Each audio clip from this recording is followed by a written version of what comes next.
Making the party signs was super easy. I am using regular printer paper.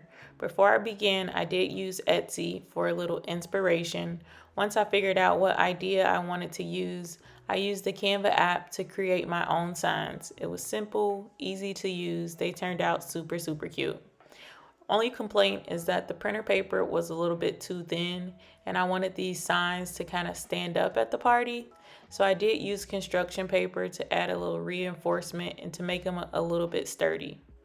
Next, I ended up using cardboard stands that I ordered off of Amazon. I have glue dots here, but feel free to use glue sticks because the glue stick works just as well.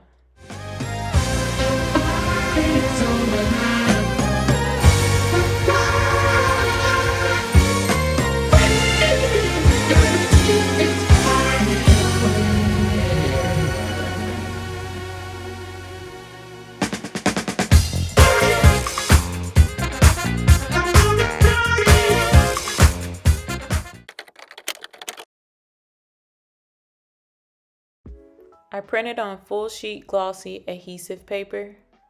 I ordered these off Amazon. They are 2-inch cupcake toppers. They are acrylic.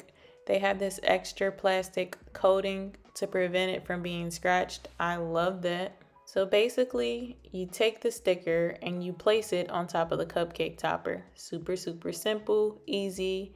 I did a few glossy ones and then I did matte ones. I'm trying to determine which one I like and which one lasts the longest, but they turned out so cute.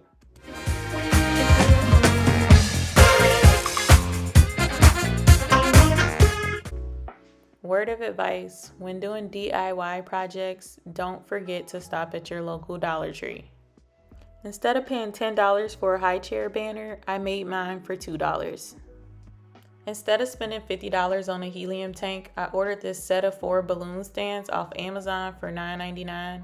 It still gave me the helium look without spending the helium tank price. Backdrop also came from Amazon. It was $11.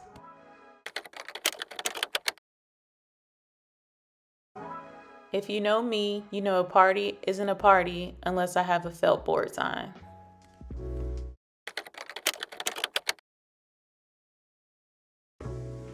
Disclaimer, I am far from a treat maker. I am just a DIY mama trying to save money.